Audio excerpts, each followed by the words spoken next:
Hi everyone, this is Dr. Mohan Kumar, an internal medicine resident PGY2 at Texas Tech University at El Paso. I wanted to make a video which will benefit everyone who matched into a residency program, and this is specifically about how to manage your income.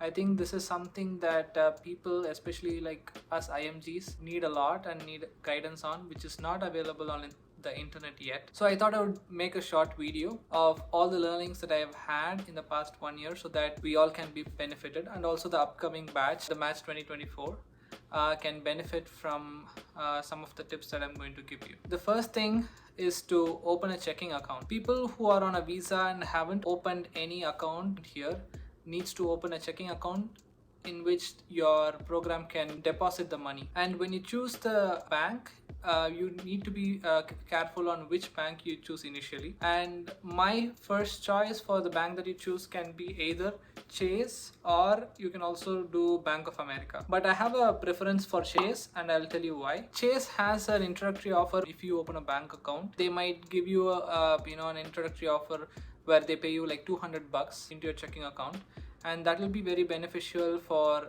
international medical graduates to make use of it during the initial few days or few months of residency. Once you get the debit card, you have to concentrate on getting the credit card. Best credit card that you can get initially is a no annual fee credit card. Why I say no annual fees, like you need to know what the functions of the credit card are, and you need to get into the habit of using it and paying it off in time so that you can build your credit score. Once you are accustomed to it, then you can get your second credit card. Talking about credit cards, there is one unique credit card which you can buy after building some credit history. The one that I'm going to talk about needs a credit score of like at least above 680. It's called the Built Mastercard. So what is peculiar about this Built Mastercard is like it lets you build points for rent you pay. So essentially what this card does is creates a checking account, not an imaginary checking account, but they'll give you a routing number and an account number which you can put it in your property management system website where you pay the rent. Say for example, you use ClickPay, you use Domuso. They're all rental property management system where you pay the rent. If you put in your credit card details, it actually charges like up to 3% fee. In order for it to not charge that fee, you need to directly transfer it through the checking account. But with this Built Mastercard, they will provide you with the routing number and an account number, and you can pay your rent through that, and in return you get points. For example, if you are in renting a space for like say $1,000, they give you back 1,000 points, which is approximately at least $10 when you take it as a money. Every 100 points is $1, so you get approximately $10, which is like a refund. You can use those points to shop flight tickets, or you can get hotels using those points and so forth. The next financial tip that I would like to discuss about is where you stay, the actual place that you're going to rent. If you're single, if you are okay living with other people like your colleagues and stuff, it is such a money saver, especially if you are living in big cities where the cost of living is very high.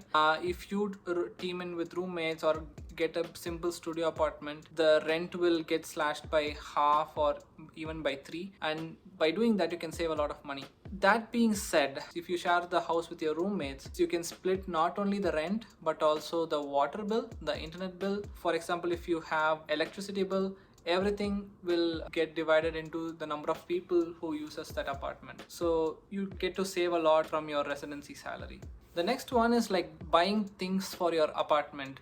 When it comes to residency program, you are going to stay in those apartments for roughly 3 years. So you need to get items that one are easily movable or easily disposable, and two, they should last for at least 3 years. So don't get too much of a low quality items. For example, say a sofa or like a dining table that will break down instantaneously. That is also not good. but make sure you get a decent item that can last you for the entire duration of the residency program. And also don't get huge stuff which cannot be broken down into small pieces. Like for example, if you get a sofa like this one, I really like my sofa, but the problem is that you can't disassemble it. You need always two people to carry it. If you are okay to make sacrifices, that's totally fine, but I would highly suggest you to get furnitures that are easily dismantleable and you can easily shift around by yourself. Usually when you are in a residency program, you will get meal allowances. Not all programs offer it, but most of the nicer ones give you monthly or a weekly meal allowance that you will be having. It's good to use those, but if they are transferring the meal allowance to a credit card or a debit card to your bank account, then what you can do is try to cook or meal prep. By doing that, you can save a lot of money on the food, and you can put the rest of the money that you save into either your high interest savings account, or you can invest in something else.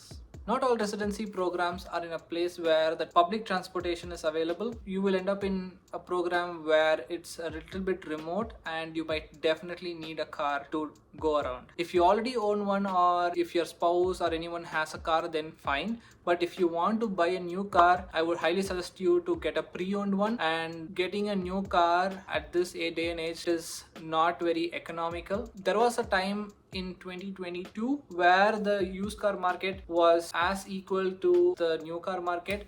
During that time, getting a new car was much better of an investment, but getting any motor vehicle, when you drive it out of the showroom, it depreciates by approximately 10%, which is not worth it. Also, you are going to do the residency only for 3 years, and when you calculate it, it wouldn't be a good investment at this point to get a new car. The another thing with getting a new car is the insurance. Depending upon how old your car is and how experienced you are at driving, they will increase or decrease your car insurance. And it's also expected to have a car insurance in order to be driving around, or else you might be liable to a lot of things. So getting a used car also can decrease the amount of insurance that you pay for that particular car. So that's it for today's videos, guys. This is actually the part 1 for this series where I discuss various tips and tricks that you might be needing when you start a new residency program. These are basically based off all my experiences that I had over the past 1 year. So if you have any questions regarding the video, I would encourage you to ask those questions in the comments down below. See you in the next video, guys. Bye.